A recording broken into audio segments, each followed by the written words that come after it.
What's going on, y'all? Thanks for checking in the Khaliis Take. You know what to do. Hit that like, subscribe button. Also hit that notification bell just so you can get the newest and the bonus content first. But hey, let's just go ahead and jump right in. The Clippers must really want Paul George. They must really want to explore the option of getting him. And at this point,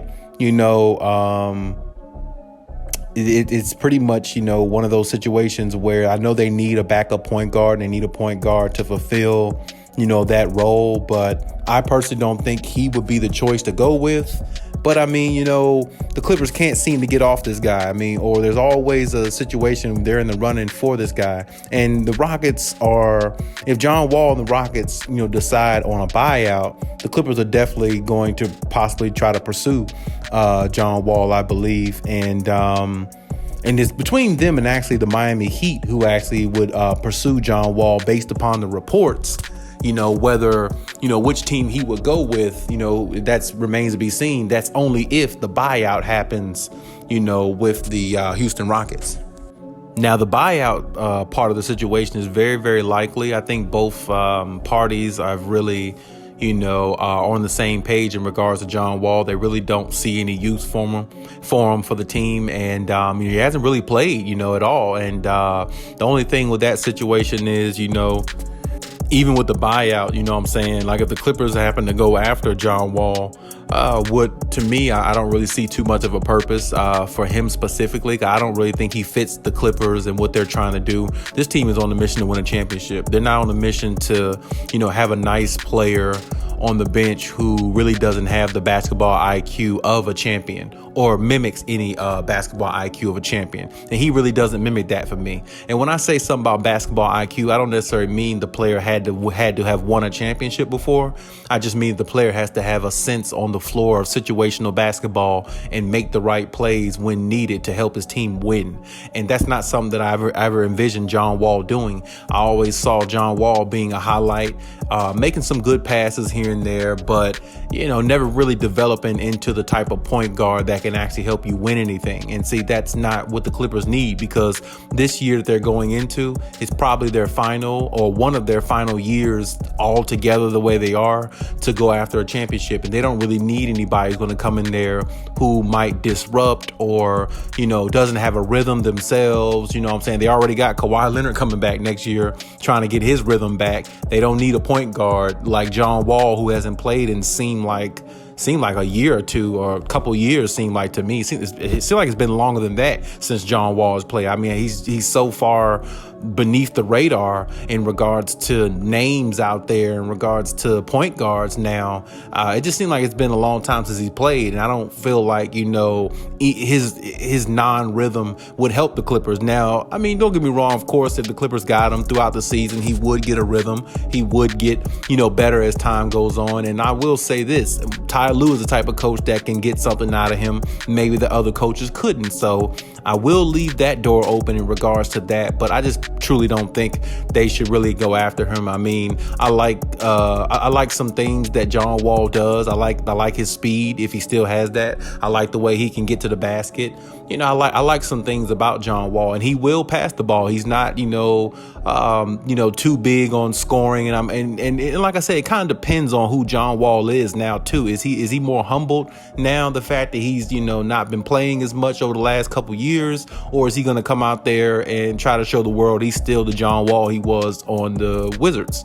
And if he does that, that can penetrate what the Clippers are trying to do, which is win and have everybody play within their means and have everybody on a structured system, in which Ty Lue definitely has all his players right now. But adding somebody like John Wall could be a wild card is the only thing I'm saying. And you don't really want to guess on what you got coming in. You want to know what you have coming in as a fit. Like when they got Norman Powell and Robert Covington, well, we knew that was a fit. Right away, before they really even stepped on the floor, we knew those two would fit with the Clippers because both of them play defense. Both of them will hustle on both ends of the floor, and both of them are knockdown shooters. One of them could score really good in Norman Powell.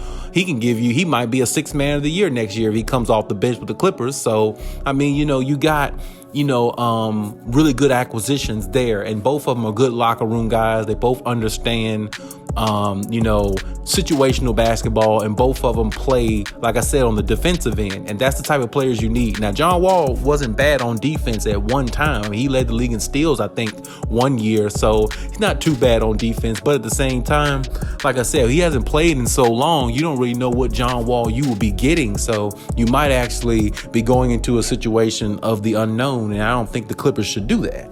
As I said before, as I said many videos ago, I personally think, they should go after somebody like a Goran Dragic, somebody like a DJ Augustine, somebody like that. I think they should go after. Maybe even I'm not even sure. I'm going to delete Dennis Schroeder, but I'm just going to say, somewhere in there, Dragic, Augustine, somebody like that. They need a backup point guard like that. Somebody who understands, situational basketball, somebody who plays within their means and don't try to do too much at times. And that's who John Wall is. John Wall can do a lot of good things, but sometimes he does too much. And when he does make mistakes, they usually cost the team. And I can remember years back then with Washington, with the Wizards, they could never really get anywhere because John Wall never really took it to that next level. And I don't think, he's really going to take it to a next level now in his career, because he's been in the league like 8 or 10 years.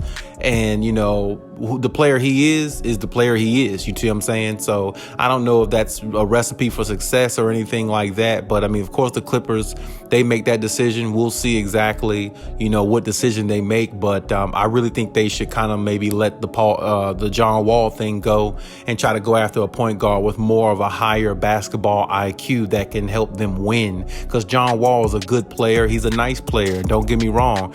The guy can play. I'm not sitting there saying the guy can't play. I'm not saying he's no good. I'm not saying he trash, because he's none of that. You know what I'm saying? I'd be capping if I said that. You know what I'm saying? He's not trash. He's not trash at all. He's a really good player. He always has been. But when you're trying to win a championship, I don't think he's the type of player that you need. I mean, that's almost like the Lakers with Russell Westbrook. Russell Westbrook is still a good player. He's still really good. But the reason why Russell Westbrook really can't help the Lakers take it to the next level, because he's never been a winning type player. He's always been about stats and putting up good numbers and getting to the first round, second round, and getting beat. He's not, he doesn't know, you know what I'm saying? He doesn't have the IQ to take his team to the next level, because that's just really not his game. So he needs another superstar to help him do so. And, I think LeBron's getting too old to help him now, but at the same time, that's who they chose. And I feel like the Clippers would have the same situation similar with John Wall, because they got a player that kind of almost is the same way. You know what I'm saying? John Wall can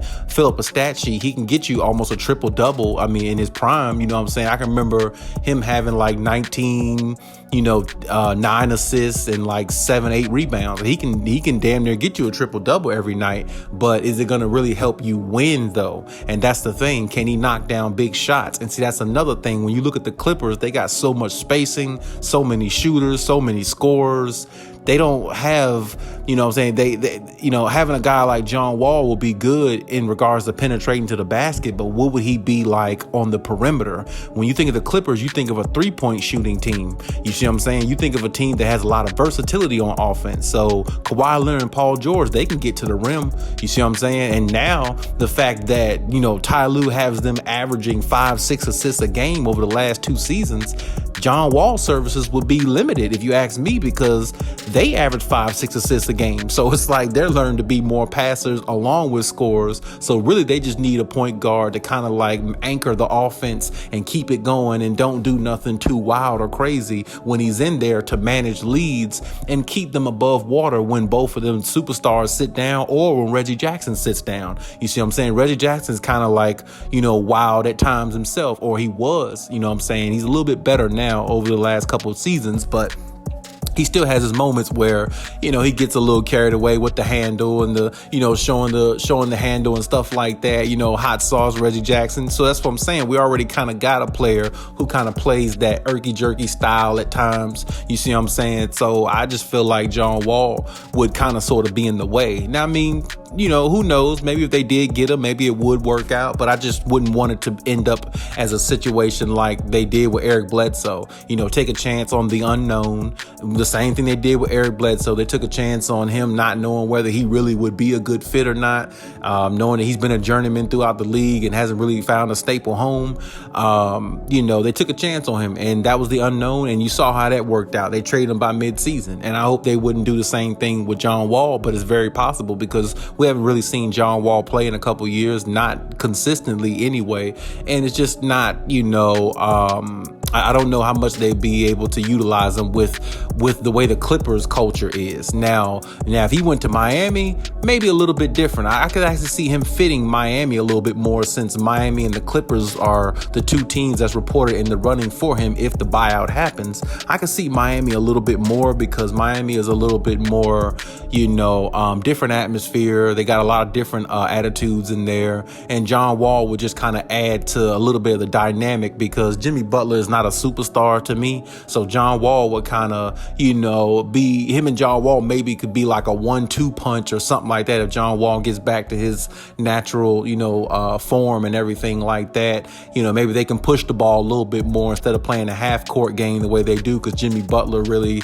is kind of sort of ISO player. But like I said, he's not a superstar. So, some nights he'll score 45 like you saw him score here not longer the other night in the other game. And then there'll be nights where he scored like 14. You see what I'm saying? So maybe John Wall can help them out with a little bit more consistency on scoring, or balance out the scoring for them. That can maybe make them a little bit more, dangerous on the offensive end. Who knows? But, and Eric Spoelstra's a good coach too, so he could definitely get the best out of players as well. But I definitely think he'd be more of a fit for Miami rather than the Clippers. But I mean, hey, that's just my opinion. But we'll see what the Clippers do. It's a big off season for the Clippers. They got to make the right moves because, like I said, this year to me is the year for them to win the championship. And I don't really see them winning one after this year, this next season coming up, because I don't think they're going to have the same team. I just don't. I don't think they're going to have the same players. I think, maybe you got to see what happens to Reggie Jackson after next season. Luke Kennard, hey, Kawhi Leonard, PG. I think they have the option to opt out or something like that, I believe, too. So, I mean, you got to see what happens. So this is the year the Clippers really need to make a run for the championship. And I don't think they need no more players coming into the locker room as the unknown and not knowing what you're going to get out of them. If you're going to get somebody, you need to know what you're going to get out of them, because Robert Covington and Norman Powell, I know what I'm getting out of them every night, and there's no doubt. So the Clippers need to only get players that they really are for sure about and know what the players can do for them and allow them and help them win. And that's just my motto, and that's the way I see it. So we'll see how it goes, though. We'll see, who they decide to pick up. But, hey, let me know in the comment section what you think. And, hey, like always, hey, Khaliis out.